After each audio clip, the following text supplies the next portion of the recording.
Do you know what I mean if I say about getting the ick? Like, do you get the ick and what can you do about it? Do you know what I mean?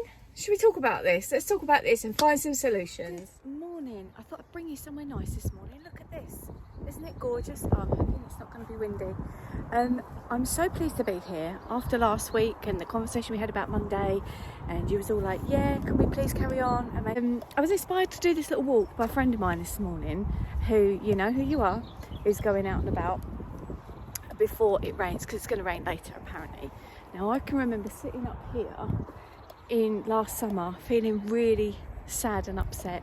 It's not going to be like a therapy session because that isn't what I do, but if you feel that it's something that you do want to like go into more with somebody who's professional at that stuff, then do. But I generally don't talk about that sort of stuff because we do it more law of attraction style-y. Do you know what I mean? Let's go on. There's so many things that can make you feel not right, and it's about tuning into your inner guidance system as to what that is. And you know, when you just sort of wake up for it, or you think there's no reason really for it, you need to kind of try and find some way to deal with that and some way to move on from that. So often it can be for no reason at all. For some reason it can just be like you just feel like you feel. And do you know what I mean? So isn't this lovely? And that's fine when that happens. That is okay, because that we are human beings and that is going to happen. Okay, so my things, there's quite a lot, and some of them will be phobias, some of them will be completely irrational, some of them will be, okay, that's fair enough, I see why you feel like that and what can you do about it. So let me give you an example. I don't like looking at Google Earth and seeing things zooming in and zooming out. That, I don't know what that feeling is, but that's a weird feeling that I have that makes me think that I don't like that. And I don't know why I don't like that. It's just one of those things that something inside is giving me a guidance system to not look at that. So what could I do? I could keep looking at it and think this is fine, and try and coach myself, or I could avoid it. And for me, avoiding it is probably the better thing. Why do I need to look at that? Why do I need to put myself through that pain? I don't need to, so therefore I don't. And so that's one of the sorts of things. Now, there's a lot of things that you think, is there an alternative? Like this morning I took the shower. I have a lot of hair, as you can tell, and the sink, the plug hole gets quite blocked. That's something that really gives me the ick, and that actually there's not much that makes me feel like, oh, but that is one of the things. So, alternative to that, I can either get the stuff that burns it away, that stops it from being blocked up, the acidy sort of stuff. Look at this hill. You can never tell hills. It's so steep to down there, look. Or I can ask Jasmine to do it, because Jasmine's really good at that sort of stuff and she doesn't mind. So that's something else. Again, I don't know if exposure therapy, I don't know what the rules are on this. Look at the trees coming all into bloom now, gorgeous. But there's other things about just people not resonating with you, for example. And I have this a lot, and I've had this a lot through life. And I think some of it's come from old scars. Some of it has come from, that's just my deal breaker. And you have to have boundaries. It's like with children, or if you've got a puppy, you know, they need to know what their boundaries are. Otherwise they'll be all over the place. And it's the same for you. You know, if you don't set those boundaries, I mean, I was really strict on my children, but I also gave them lots of freedom, and I think that's really important.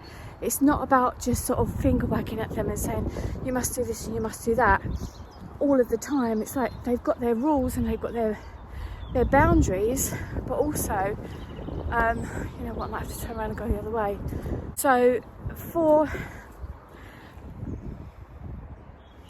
the children, it's important that they had their moments when it was like, okay, let's get all the toys out of the toy box, let's put them everywhere on the floor, let's have a crazy 5 minutes, let's turn the music up and really dance and laugh and sing. And then another time it's like, right, you calm down now, it's bedtime, or we've got company and you need to be polite, or you know, whatever those those things are. When little children are in pushchairs or high chairs in a public cafe and they've got a screen in front of them with Peppa Pig on it, up really loud. Anybody else? I mean, this is a me problem. That's for me to deal with. But I just think that's rude, and and the way that I sort of would deal with that is try and zone out from it, try and switch off from it, because I think if that's what their parents are doing as their coping mechanism, personally, I don't think it's right. But we didn't have little screens like that when my children were babies, so it wasn't an option, and we taught them the social skills of sitting there and talking and stuff. And I'm going to tell you another story, which is a crazy story. My first love was absolutely at the time the love of my life, so much that I moved out of home at 16 to be with him, and he was just everything that I thought I wanted, to the point that I would allow, this was me and my boundaries, I would allow him to cheat and do other stuff far worse than that, which you'll see when the book comes out. But yet there was this is proper having the ick.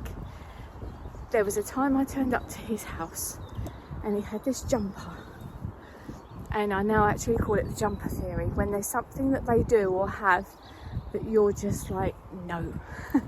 And it's not for a decent reason, it's for a crazy reason within yourself.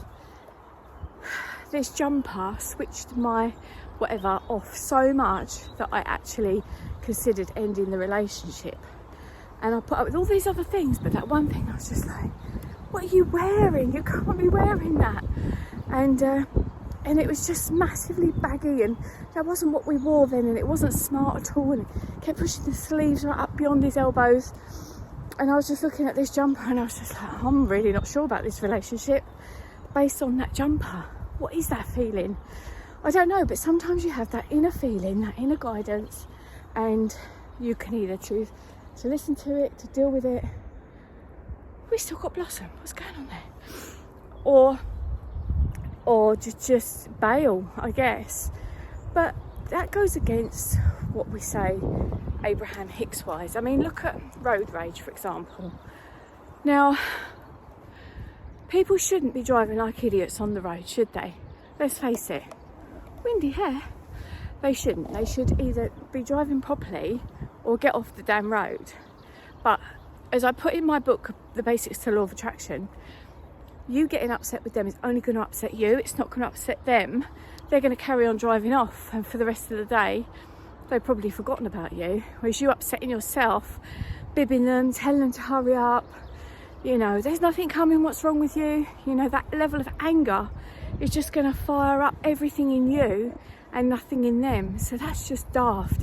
So if they give you the ick, learn to deal with that, because you need to reframe it and look at it differently and just think, yeah, no, that's a me problem. I used to be terrible with road rage, I don't mind admitting, but as soon as I sort of thought, oh wow, look, isn't it gorgeous? These are very these are called oast houses if you're not from the UK, and they're very famous in Kent. We have quite a lot of them. I hope I can get through this gate. Yes, I can. So some sidewalks in the morning on a Monday. So yeah, I quickly learned that was a me problem. This is where I sat in the summer, because it's really overgrown now. I can't sit there now. Yeah, I quickly learned to get over that, and I don't get road rage anymore. I just don't get it. And I don't get people who get themselves so upset to that point it'll ruin their day and it'll be with them for the rest of the day. And yeah, so that's a bit of an ick, isn't it? But something that's not is this gorgeous being out in countryside. If you feel that you're getting the ick a lot, maybe it's not just that something that's giving you the ick. Maybe it's that you've got an issue going on where you're feeling a little bit down in the dumps, and coming out and doing this is probably the best way to cope with it, I think. So what gives you the ick? Let's start this conversation in the comments down there and let me know what gives you the ick. How do you cope with it? What's your way forward? And tomorrow there will be a vlog going up, a nice long one. It's 37 minutes long, I think. A renovation vlog of the living room, which was so much fun to do. Not that easy, had its ups and downs, but I got there in the end. And then I've also got a couple of other videos coming up for you this week, which I'm super excited to share. So have a good week, and I'll see you later.